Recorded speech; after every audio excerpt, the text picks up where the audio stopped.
Today I want to share with you how to soak whole grain flour to maximize nutrition as well as digestibility and make some of the best whole grain muffins you've ever had.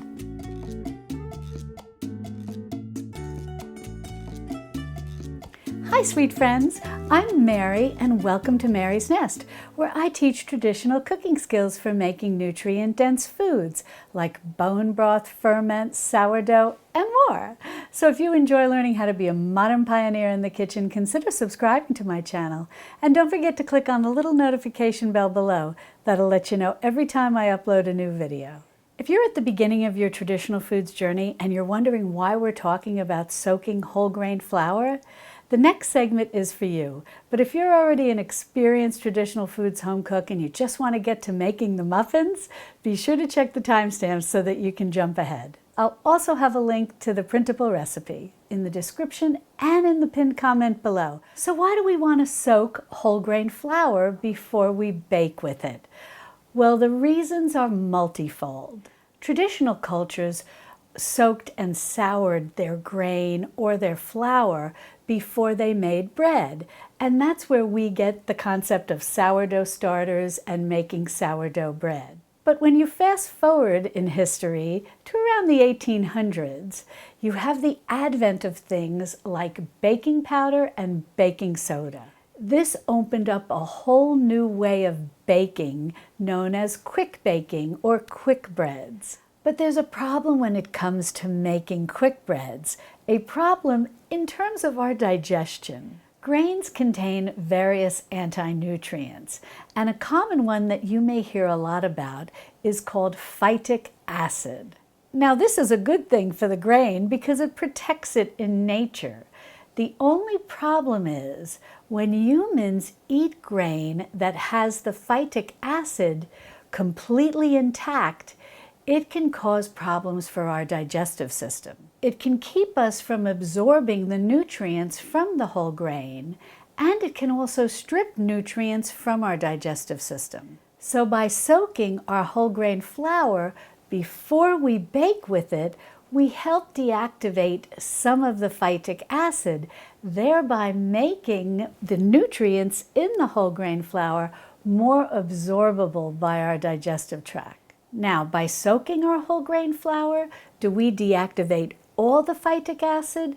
No, but that's okay because phytic acid has a good side as well. Phytic acid is also an antioxidant. And what is an antioxidant? It's something that slows down oxidation, which is damage in our bodies. So phytic acid also has a good side. So by soaking our whole grain flour, we get the best of both worlds. We deactivate some of the phytic acid so that we can absorb the nutrients from the whole grain flour and also digest it more easily. And at the same time, we allow ourselves to absorb some of those antioxidants. And a little interesting side note that I want to share with you is that in the springtime, traditional cultures often ate breads that were unleavened. They weren't soaked and soured. And why was this? Because after eating what was potentially a heavier diet during the winter months, they actually wanted the benefits offered by phytic acid in that it would pull maybe some extra minerals out of their system, especially iron, which certain traditional cultures can tend to build up too much iron in their body. But then by eating a springtime diet of unleavened bread, the phytic acid went to work and helped clear out the excess iron that they didn't need. Now that's the science behind phytic acid. But as traditional home cooks, there's something that we're really interested in when it comes to soaking whole grain flour. And that is, by soaking our whole grain flour, we help break down some of the gluten. And when we break down some of the gluten, we can make very light, tasty quick breads and muffins. You'll often see recipes for whole grain quick breads and muffins call for whole wheat pastry flour. Now, whole wheat pastry flour is going to be more expensive than just your standard whole wheat flour that you can buy at the grocery store, and it may also be a little harder to find. But you don't need to worry about finding whole wheat pastry flour, because by soaking whole wheat flour, you're going to get results similar to what whole wheat pastry flour would give you.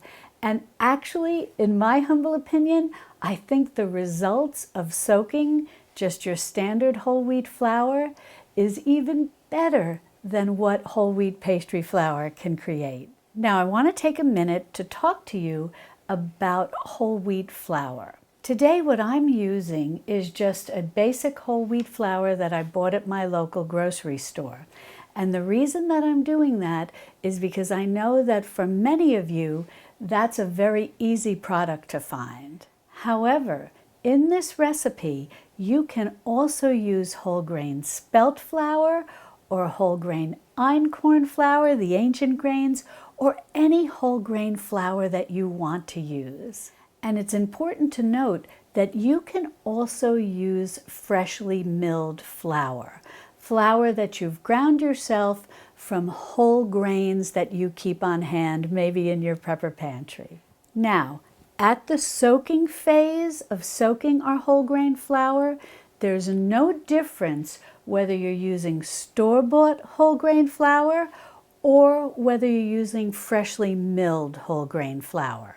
The only difference that comes is later on when we actually make the muffins, and it involves the amount of liquid that you're going to be adding to your recipe. But I'll explain all of that when we get to that point. All that matters is that whatever type of whole grain flour you're using, the soaking method is the same. Now, a question you might have is, do we need to soak all-purpose flour?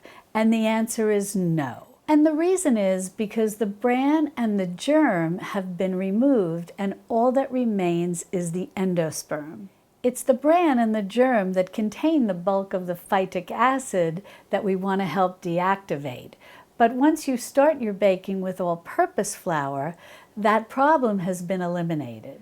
However, I generally recommend that you reserve your all-purpose flour, or what some of you may know as plain flour or white flour, as well as your bread flour, which has also had the bran and germ removed, to reserve those for when you're feeding your sourdough starter or making sourdough bread. Because during the souring process, you help boost the nutrition as well as the digestibility of those types of flours. Because under normal circumstances, when used in a quick bread, they are somewhat void of nutrition. So as we build our traditional foods kitchens, we really want to move away from using those flours that have been stripped from the bran and germ, unless we're reserving them for sourdough. And when it comes to making quick breads and muffins and various other types of pastry-related baked goods, we want to learn how to bake with whole grains that contain more nutrition. So learning how to soak flour, whole grain flour, and learning how to bake with it is a wonderful skill as you build your traditional foods kitchen. Now, the ingredients that we're going to need to soak our whole grain flour are our whole grain flour, and we're going to need 2 cups of whole grain flour. Now, as the soaking medium, you're going to need 2 cups of liquid for the 2 cups of flour. And as to the type of liquid that you're going to use, you have a lot of options. You can use 2 cups of kefir or kefir, depending on how you pronounce it. You can use 1 cup of yogurt that you've thinned, plain whole milk yogurt that you've thinned with 1 cup of water. You can use other types of cultured dairy that you might have, and depending on their thickness, you'll simply want to thin them with some water. An example of that would be if you have a cultured sour cream, you can certainly use that. You'd have 1 cup of sour cream and you'd thin it with 1 cup of water. And if you're blessed to have some raw milk, you can by all means use 2 cups of raw milk to soak your whole grain. And if you've clabbered your raw milk, you can take 1 cup of the clabber, thin it with 1 cup of water, and use that to soak your whole grain flour. Now, what if you don't want to use a dairy product? There are other options. You can use 2 cups of water to which you've added a little vinegar, preferably a raw vinegar with the mother in it, or some lemon juice, fresh lemon juice. And the amount is not an exact science. For the 2 cups of water, if you add about a tablespoon of vinegar or about a tablespoon of fresh lemon juice, that'll do the trick. Now, when it comes to measuring out your flour, nothing fancy. I'm simply going to dip my cup into my measuring cup, my 1 cup measuring cup, into the flour, and I'm going to go ahead and dump that down into my bowl. And now I'm just going to do that again to get my 2nd cup. Now, to make this as simple as possible for you, I'm just going to go ahead and use water to which I add a little raw apple cider vinegar. Now I've got my 2 cups of water here. I'm going to go ahead and add 1 tablespoon of raw apple cider vinegar. Now, if you want to learn how to make your own raw apple cider vinegar with the mother, I have a 3-part video series on how to do that. It's very easy. Is it technically real raw apple cider vinegar? No, it's real raw apple scrap vinegar. But I always feel unless you've got a lot of apple cider, maybe you have a big apple orchard, I hate to waste good apple cider and turn it into vinegar. But you can make a really high quality product that's very similar to apple cider vinegar. You're just going to use apple scraps or some cut up apples that are maybe getting a little past their prime. And you can make a really nice raw apple scrap vinegar with the mother. And I just want to mention, it's creating the mother. You don't need the mother to make the raw apple cider vinegar. So it's a very easy process. And I'll be sure to link below to that 3-part video series. And they also have printable recipes. Now, all we're going to do is make a well in our flour. It just makes it a little easier to pour in the liquid.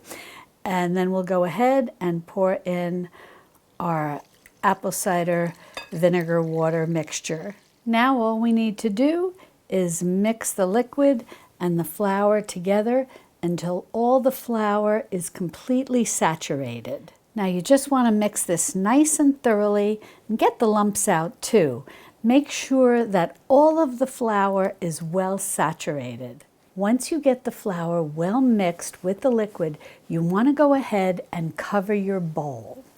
And now we're just going to go ahead and put this on our kitchen counter, and we're going to leave this undisturbed for anywhere from 8 to 24 hours. Now, unlike ferments, you don't need to worry too much about the temperature in your kitchen. You just want to make sure that you do let the flour soak for somewhere between that 8 to 24 hour time frame. Now, what is the difference between soaking your flour for 8 hours versus up to 24 hours? That's a great question. The longer you soak your flour, closer to the 24-hour mark, the more breakdown you have of gluten. And the more breakdown you have of gluten, the lighter your final end product will be, whether they're muffins or a quick bread. Well, I'm going to go ahead and put this on my back kitchen counter to let it soak. Well, this is whole wheat flour that I soaked yesterday, and this has been soaking for about 18 hours. Now I'm going to bring you in for a close-up so that you can see the consistency of what this flour looks like after having been soaked for 18 hours. Now keep in mind, the flour after being soaked may look different each time you do this, but it doesn't matter. It can sometimes look different depending on what type of flour you're soaking, what type of acidic medium you use to soak your flour in, what were the conditions in terms of weather and temperature and so on and so forth in your kitchen. But it doesn't matter. It may be somewhat on the thin side like this. It might be super gloopy. It might actually be very thick. It doesn't matter. I want to reassure you that whatever your flour looks like during the soaking process, it's fine. I think you're going to find the aroma of the soaked flour, the soaked whole grain flour, very pleasant. Has a wonderful wheaty type, very pleasant wheat aroma. Now we're going to put our soaked flour aside, and we're going to prepare the ingredients that we're going to need to make the whole grain muffins. In addition to our soaked flour, the other ingredients that we're going to need are 2 eggs, ½ cup of butter that you've melted, a ½ cup of sweetener. Now let me take a second to talk about that, because there are a lot of variations in this recipe, which is a good thing because a lot of it involves using what you may already have on hand. I like to put a ½ cup of sweetener in these muffins, but you can put up to 1 cup, but that's a lot of sweet. But anywhere between ½ cup to 1 cup will work fine. What I've got here is a ½ cup of sucanat. That's just the raw sugar cane juice that has been dried. Depending on where you live in the world, you may also know it as rapadura. Oh, and just pulling back to the butter for a minute, this is unsalted. If you went with salted butter, then you'd want to pull back on the salt a little bit, which we'll talk about in a second. But getting back to the sweetener, any type of dry whole sweetener will work. I recommend staying away from white sugar because as we're on our journey to creating a traditional foods kitchen, we really want to pull back on the amount of white sugar that we use. Can you use it in this recipe? Yes. But if you're transitioning to your traditional foods kitchen and you've started incorporating whole sweeteners, all the better. So other than sucanat, you could use coconut sugar, you could use date sugar, you could use maple sugar. Any of those alternative sweeteners as opposed to just white sugar will work great. Now what about liquid sweeteners? You can definitely use those like maple syrup, honey, date syrup, even molasses for a very dark, richly flavored muffin will work. But if you decide to go with a liquid sweetener, you're going to want to pull back a little bit based on how much whole or dried sugar that you're using. Generally pulling it back to 3/4 or half of the amount of dried sugar you're using will work great. So if I was going to use maple syrup or honey, which are both quite sweet, I would probably pull this back to 1/3 or even 1/4 cup. And we'd be pulling back the liquid sweetener not just because of its sweetness level, but because of its liquid level. Whenever you substitute a liquid sweetener for a dry sweetener, you either have to pull back the amount that you use or pull back on the amount of liquid that you use, other liquids, or add additional flour. But I find it's just easier to pull back on the amount of sweetener. You're also going to want 2 teaspoons of baking powder and a ½ teaspoon of baking soda and a ½ teaspoon of salt. And I'm just using a fine ground sea salt. And you'll need 2 large eggs that will just whisk up a little bit. Now the next 3 ingredients are where the fun begins.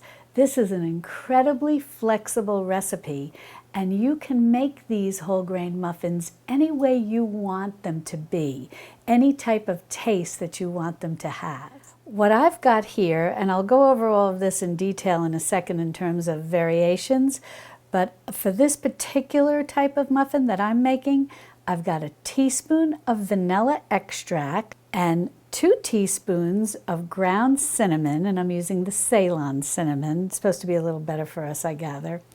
And then I've got a cup of pumpkin puree that I needed to use up. Now, when it comes to the flavored extract that I'm using, you can use any type of flavored extract that you like. You could use lemon extract if you want to turn these into lemon muffins. You could use almond extract, any type of flavored extract that you like and that you want to impart that flavor into these muffins. And speaking of vanilla extract, if you want to make your own, I have a video with a printable recipe on how to do this. It's very easy to do. And I've also got another video where I show you how to make a whole host of all types of flavored extracts, and I'll be sure to link to that. Now, since I'm using pumpkin, I'm just going to go with cinnamon as my spice for these muffins. You can leave this out, or you can add any type of ground spice that you like. allspice, nutmeg, cardamom, whatever flavor you want to impart in these muffins. Even ginger would be nice. And just like you can leave this out or add it in, it's totally up to you, the same goes for the extract. If you want, you don't have to put any flavored extract into your muffin. But I think both a flavored extract and some sort of ground spice really help boost the flavor. Finally, you can add 1 cup of basically anything that you want. As I mentioned, I've got a pumpkin puree here. You could use grated apple, you could use grated zucchini, you could use berries, you could use chopped apple, anything that you want to flavor your muffin with. As I said, this is very flexible, and it's really just a matter of creating whole grain muffins with the flavor that you want. You can even add chocolate chips if you want to make a chocolate chip muffin, and then in addition to your spice or in place of your spice, you can add a little cocoa powder. The bottom line is I want you to have a lot of fun making these muffins, and I want you to experiment with a lot of different flavors. Now, before we proceed with putting our muffin batter together, go ahead and preheat your oven to 425 degrees Fahrenheit. Now, we're not going to bake the muffins for the whole time at 425 degrees Fahrenheit. I know you're thinking, wow, that sounds like a really hot oven.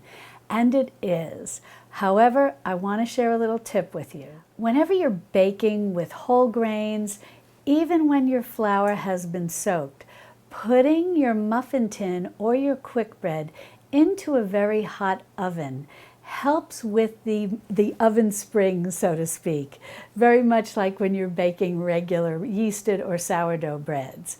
The hot oven temperature will help create a nice little rise to your muffins and give it somewhat of a nice golden crusted crown. But we're only going to leave the muffins at that temperature for about 5 minutes, and then we're going to pull it back to 350 degrees Fahrenheit. But to start with, go ahead and preheat your oven to 425 degrees Fahrenheit. Now, before we mix this batter together, I want to take a few minutes to talk about what consistency your batter should look like as you begin to start this process. The consistency that I've achieved with this 18-hour soak is actually exactly what we're looking for. It's very much like, you might think of this as a pancake batter or a somewhat loose pancake batter. As a matter of fact, a lot of folks, after soaking their flour like this, will actually go ahead and use this to make pancakes. If your batter looks thicker than this, that's completely normal. But you will want to have some additional liquid to thin it so that it has this consistency. Buttermilk works great for this process, only because buttermilk always creates a very tender baked good. But you can use regular whole milk that you've purchased from the grocery store. You can use raw milk, of course, will work wonderfully. You can take some yogurt, thin it with a little water if you want to do that. And you can also just use water. Now here I want to take a minute to talk about the difference between baking with fresh milled flour versus baking with flour that you purchased at the grocery store. As I mentioned earlier, the type of flour that you use will affect what the soaked flour looks like after its 18 to 24-hour soak. Now when it comes to baking with fresh milled flour versus baking with store-bought flour, there are some things to consider. Fresh milled flour is generally thirstier than the flour that you buy at the grocery store. However, how thirsty it is depends on what type of whole grain flour you're using. The general rule is that if you are grinding wheat berries, modern day wheat berries, into your own freshly milled whole wheat flour, you're going to need an additional 1/4 cup of liquid over and above what you would need if you used your store-bought whole wheat flour. However, if you're milling ancient grains like whole grain spelt or whole grain einkorn, and you're milling that into your freshly milled ancient grain whole grain flour, you're also going to need more water or more liquid than if you were using whole grain spelt flour or whole grain einkorn flour that you purchased at the store. However, how much liquid you're going to use is most likely going to be less than what you would need when baking with freshly milled whole wheat or modern day whole wheat flour. Most likely, you're only going to need about an additional 2 tablespoons of liquid. And the reason is that ancient grains just simply require less liquid when baking because they absorb liquid in a different way, a slightly different way than modern day whole wheat does. So that's your general rule. So if after soaking your whole grain flour, you do find that it's a little thick, assuming you've started with freshly ground flour, you may need to add additional liquid. Now, how much liquid? It depends based on what I told you, depending on what type of grain that you've freshly milled, but also a lot of it has to do with eyeballing it, so to speak. And this is something that often involves a little trial and error. And over time, you will become accustomed to knowing how much liquid you're going to need to whatever type of freshly milled flour that you're using.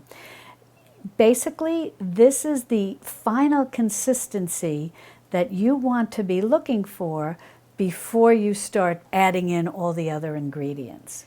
Now, you may be wondering, why not just add extra liquid on the front end when you go to soak your whole grain flour based on what type of whole grain flour you're soaking? And that's a great question. However, there is a certain level of unpredictability in soaking whole grain flours. So it's better to wait till the end of the process and make an evaluation rather than adding too much liquid at the beginning of the process and then winding up with an extremely watery batter or an extremely watery whole grain flour that you soaked, to which you may have to thicken up by using all-purpose flour. And we kind of want to avoid doing that. Now, that's all about using freshly milled flour. Now, if you're starting with whole wheat flour from the store, or you're starting with the modern day whole wheat flour, or you're starting with whole spelt flour or whole einkorn flour, the same may be true with those different flours. You may find that, as I said here, this is exactly like what we prepared earlier. This is just the whole wheat flour, 2 cups of whole wheat flour, store-bought whole wheat flour, with 2 cups of acidulated water. Now, if you're using your whole wheat flour from the store, or your whole spelt flour from the store, or your whole einkorn flour from the store, yes, einkorn flour, spelt flour have slightly different liquid requirements than whole wheat flour, but it's not going to make as significant a difference as if you were fresh milling, using fresh milled flour. So I don't want you to worry about it. No matter what whole grain flour that you're using from the grocery store, if you want to soak 2 cups of that flour, be sure to use 2 cups of liquid. It's all going to work out okay in the end. Because with store-bought flour, the difference as to the amount of liquid that these different whole grain flours need is not as pronounced as when you're using freshly milled flour. So I want to assure you that if you are using store-bought flour, whether it's modern day whole wheat or one of the ancient grains, you're going to be fine. Now, we want to go ahead and mix all of our liquid ingredients together, and then we're going to go ahead and add them into our soaked flour. And the reason is, rather than just mixing in things little by little, we don't want to overmix. Quick breads always do better when they're not overmixed, and especially those that use baking powder and baking soda, which I'm going to show you how we're going to add in at the very end, and then just gingerly mix it up relatively quickly and relatively gently before we get it into our muffin cups. But I don't want you to worry too much about all of this, because one of the other problems with overmixing quick breads is that you don't want to activate, so to speak, the gluten too much, the way you would with bread where you're kneading. With quick breads, we want to avoid activating the gluten too much. But the good news is, because we're using flour that we've soaked, we've already helped to break down a lot of the gluten. So the fear of, so to speak, the fear of overactivating the gluten is less, because we've broken down a lot of it during this soaking process. So it's a win-win, I think, when it comes to making quick breads with soaked flour. Well, the first thing that I like to do in this process, I mentioned the liquid ingredients, and I guess I was including the sweetener in that, because we're going to mix the sweetener with the eggs and mix it together. So I think of it as a liquid addition. But I'm just going to break one egg at a time into my little bowl here. We'll just give it a little whisk, and then we'll add it to our larger bowl. So I'm just gently going to whisk these eggs together and just make sure that the yolks and the whites are well incorporated with one another. And if you've been with me for a while, you know I'm using my handy dandy magic whisk. I love this thing, and I highly recommend that you search out one either in the kitchen aisle at your grocery store or at a local kitchen store. They're very reasonable. They just cost a couple of dollars. And I'll be sure to put a link in the description below if you can't find one locally. These are just wonderful. Now I'm going to go ahead and just add this right into my larger bowl where we will be adding eventually all of our ingredients. And then I'm just going to go ahead and add in my sweetener. Now, could you use an electric handheld mixer for this? You could, but I don't really think that it's necessary. So you can save a little on cleanup. And you just want to whisk the sucanat or whatever dried sweetener that you're using with the eggs, just where it helps the dried sweetener dissolve a little bit. This is especially helpful with sucanat that has sort of large crystals. It'll eventually just look like a little bit of a light colored molasses. Then we'll go ahead and pour in our melted butter, and then we'll go ahead and add in the rest of the ingredients as well. Now I'm just going to go ahead and add in my cinnamon, get all of that in there. I'm going to go ahead and add in my vanilla, and I'm going to add in my pumpkin puree. And again, you know, you got so much flexibility with this. You really can add in anything that you want. During the summer, grated zucchini is great if you're growing a lot of zucchini, but really, grated apple, some lemon zest and some lemon extract can be lovely. Now, the baking powder and the baking soda we're going to reserve till the very end, but I am going to go ahead and put the salt in, that half a teaspoon of salt, right in with all of our liquid ingredients. And then I'm just going to go ahead and give this a good mix. So just give that a good whisking so that everything is well incorporated and completely distributed. Now all we're going to do is take this wet mixture and add it right into our soaked flour. Next, what we're going to do is just fold this wet mixture into our beautifully soaked flour. This looks great. I think these muffins are going to be absolutely scrumptious. Now you just want to mix this in until you don't see any more ribbons of different color variations. That way you make sure that all of the wet ingredients are, and it's funny I'm calling the soaked flour the dry ingredient, but I think you know what I mean. You want to make sure that all your wet ingredients are mixed in well with your soaked flour. Well, that looks perfect. Now for the baking powder and the baking soda, what I like to do is just use a little bit of a strainer here to just sprinkle it on top of the batter, and then to also, you can just kind of use your finger to break up any little chunks that may be in the baking soda or in the baking powder.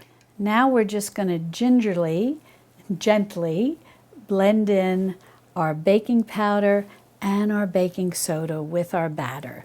And again, just like we didn't want to see any ribbons of the dark liquid mixture that we added into our soaked flour, we want to make sure the same thing, that the baking soda and the baking powder are incorporated, not overmixed, but again, we have less worries because we are working with a soaked flour, but just mixed in enough so that we don't see any streaks of white. Now you want to get out your muffin tin, and I like to use these little muffin tin liners, but if you do not have these, don't worry. You just want to make sure that you use a little butter to grease your muffin tin. Now we're going to take our mixture and we're going to fill our little muffin cups, or in the case of the muffin tins, you'll do the same thing. You'll go ahead and fill your muffin tins the muffin cups in the muffin tin about 3/4 of the way full. I've got 12 regular size muffin cups filled, ready to go into the oven. Now I do have some extra batter. I'm probably going to wind up maybe getting about 15 to 18 muffins out of this mix. And don't worry if you have extra batter, even though the baking soda and the baking powder have been activated, the second batch is going to be fine too.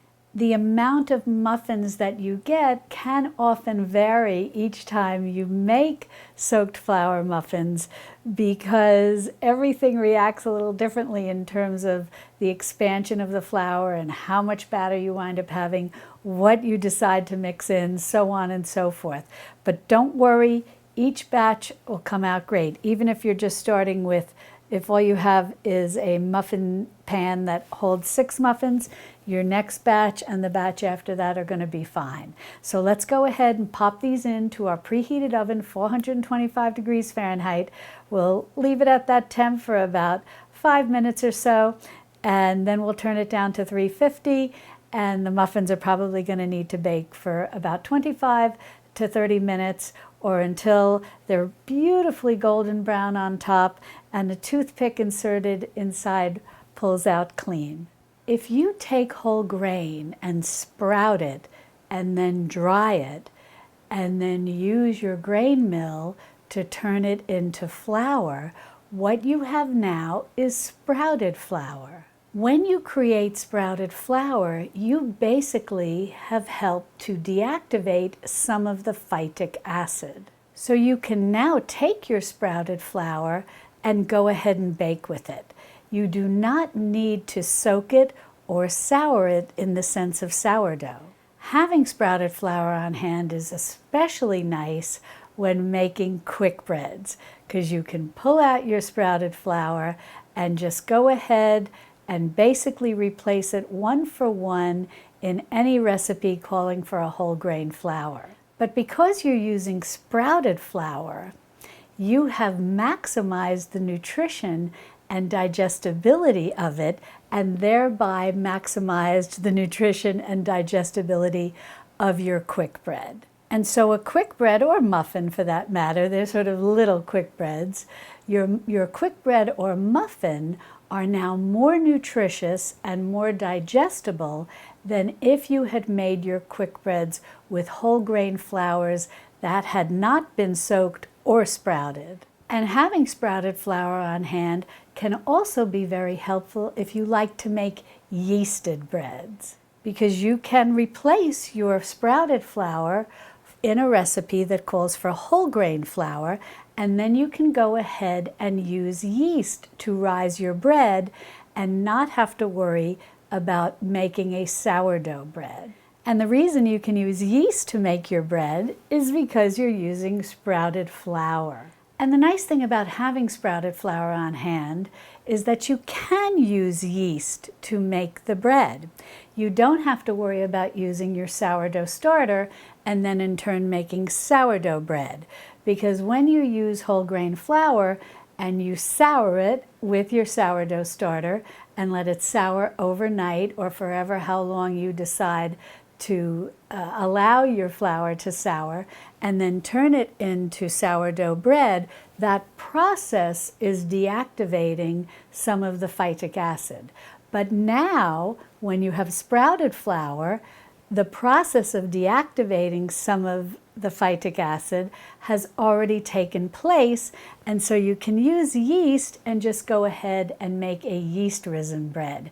It really helps quicken the process of making whole grain homemade breads. Now, if you'd like to learn how to make sprouted flour, I have a very detailed video where I walk you through the process step by step, and I'll be sure to link to that in the description and in the pinned comment below. My oven fan just turned off, so my sound right now might sound a little different. But if you don't have sprouted flour, the nice thing is that you can still make baked goods with whole grain flours simply by soaking your flour overnight and then turning that soaked flour into a quick bread or into a muffin. Using soaked whole grain flour to make yeast-risen breads is a little bit more of an involved process and may require you incorporating some all-purpose flour or some bread flour. But it can be done. However, I highly recommend as you go on your traditional foods journey that you learn how to soak and sprout and make sprouted flour to bake with, as well as how to learn how to make a sourdough starter and then go on to make sourdough bread. And all of this is very doable, and I have a lot of detailed recipes for you on both the soaking and sprouting process, as well as how to make a sourdough starter, what I call my foolproof sourdough starter, and how to make sourdough bread.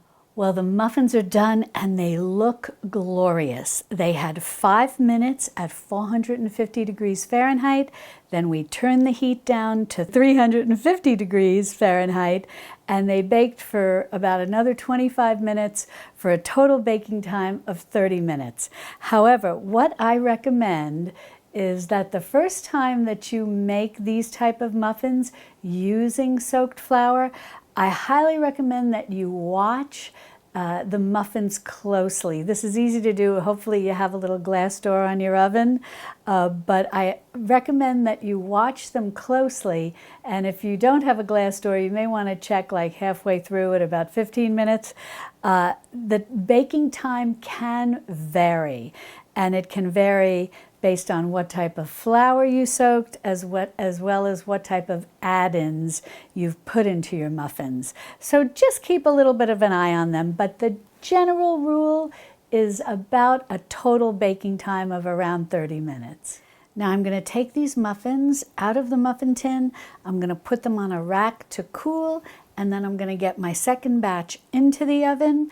And then after these cool for a few minutes, we'll slice one open and see how the interior texture is and give it a taste. Well, I'm so pleased with how these muffins came out. They look so nice with a little beautiful golden brown on top, a little bit of a crack on top. It looks very pretty. And these are great because you can, as we talked about, you can control the sweetener. So these are great for breakfast. They're great for an afternoon snack with tea, or you can even serve these as a dessert. Now I also want to show you, I cut one in half, and I want to show you how lovely the interior texture is. It's very light. This is not dense in the least.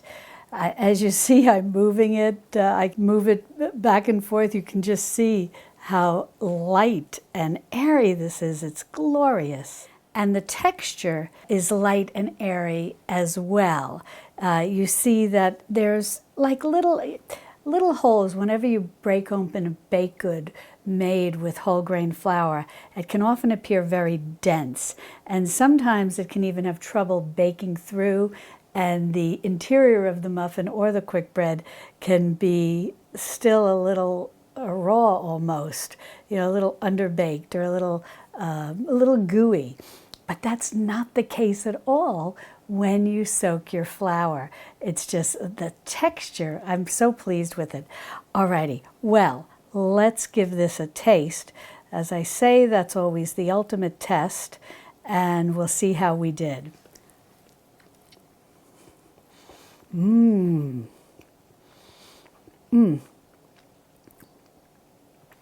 So light. Oh, it literally melts in your mouth. This is so light.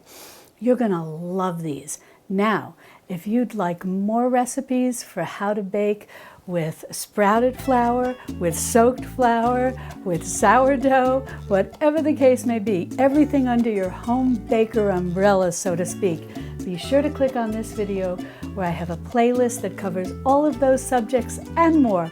And I'll see you over there in my Texas Hill Country kitchen. Love and God bless.